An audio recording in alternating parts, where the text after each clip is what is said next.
Welcome to Conversations Live.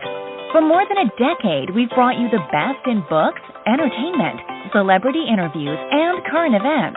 When the movers and shakers of the world have something to say to you, they say it to us first. Here's your host, Cyrus Webb. And welcome back, everyone, to Conversations Live. I'm your host, Cyrus Webb. Glad you all could join us once again. But for our radio audience here in Mississippi at WYAD 94.1 FM and WYADonline.com, we're glad that you all could be with us. Also, it's tuning in to our friends at iHeartRadio and Amazon Music Podcasts. We're glad you all could be with us as well. Well, as you guys know, you probably have heard that scams are definitely on the rise, not just offline, but especially online as well. So all of us need to be careful when it comes to being able to doing things online safely and securely. That's why we're excited to welcome our next guest to our program. Amir Work is joining us today. Amir is a privacy advocate and program director for ID.me. Amir is going to talk to us not only about the latest types of cyber scams that are out there, but also the need, of course, for us to take some anti-fraud measures as well. Amir, thank you so much for the time. Really appreciate it.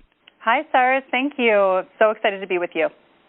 Well, this is really an important topic because we are, especially the past couple of years, Mir, all of us, I think, are spending even more time online. So it's so great that we can have some tips to be able to stay safe.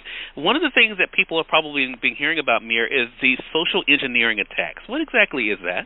Yes. So social engineering is really as old as the Internet itself. So online identity theft has been around for a long time. Have you ever heard of a romance scam, Cyrus? Yes.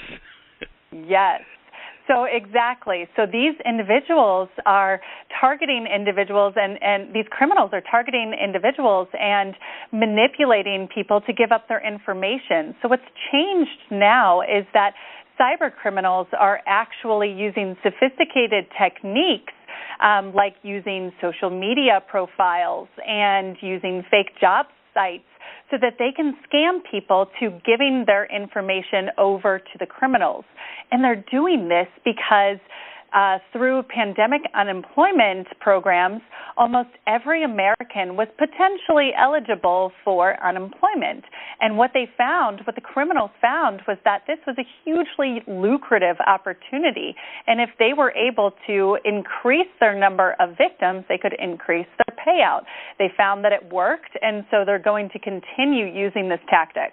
It's such an important thing for us to be aware of, Mir. And another thing, I mean, we mentioned, of course, these sites, and we've been hearing more and more about this, about people pretending to be someone else.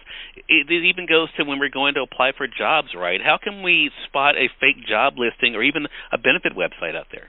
Great question, Cyrus. So I want people to understand that it can be really hard, and that is on purpose. They are designed to look like legitimate sites.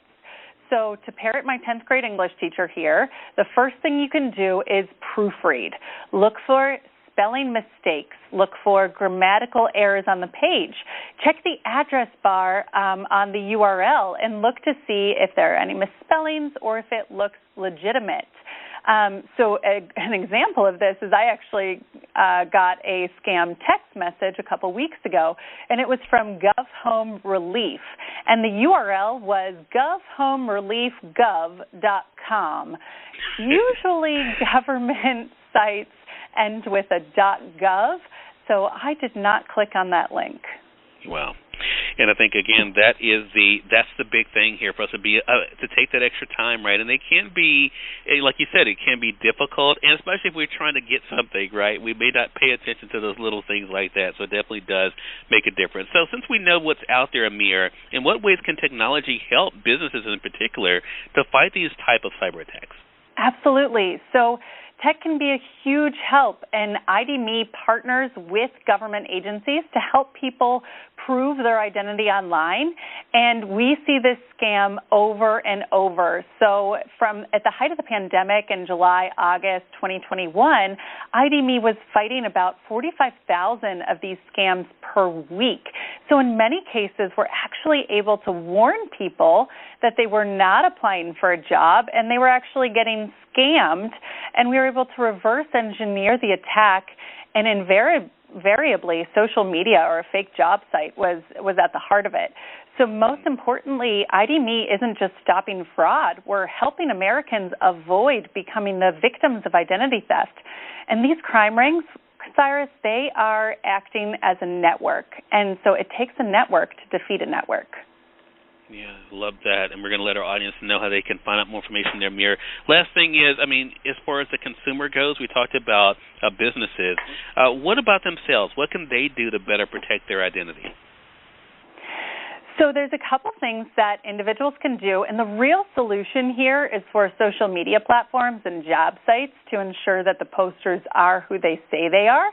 But there's some basic steps that consumers can take, and these are things, that I tell my father all the time. So you can first make sure that your social media profiles are private. That's how criminals glean info about you in the first place, so turn all of those to private. And then have a healthy dose of skepticism. If someone comes out and says, hey, you've won $10,000, if it's too good to be true, it's probably not true. Very practical tips. We really appreciate that. Again, everyone, Mir Work has been our guest. Mir is a privacy advocate and a program director at ID.me, and here sharing some great tips for all of us when it comes to being safer online. So, Mir, where can our audience go for more information? Thanks, Cyrus. So you can find out more information on social engineering and stopping fraud at id.me/stopthescam. All right, and we'll make sure that we link that up for our audience. Mir, really appreciate the great work you're doing and for your time today, and looking forward to having you back on the program again. Thanks, Cyrus. Appreciate being with you today. Hey, I enjoyed it as well. And we thank your audience for tuning in to another great segment of Conversations Live, part of our News You Can Use segment here at WYAD 94.1 FM and WYADonline.com. Until next time, I'm your host, Cyrus Websing. As always, enjoy your day, enjoy your life, enjoy your world. Thank you all for choosing Conversations Live. Now let's go make today amazing. Take care.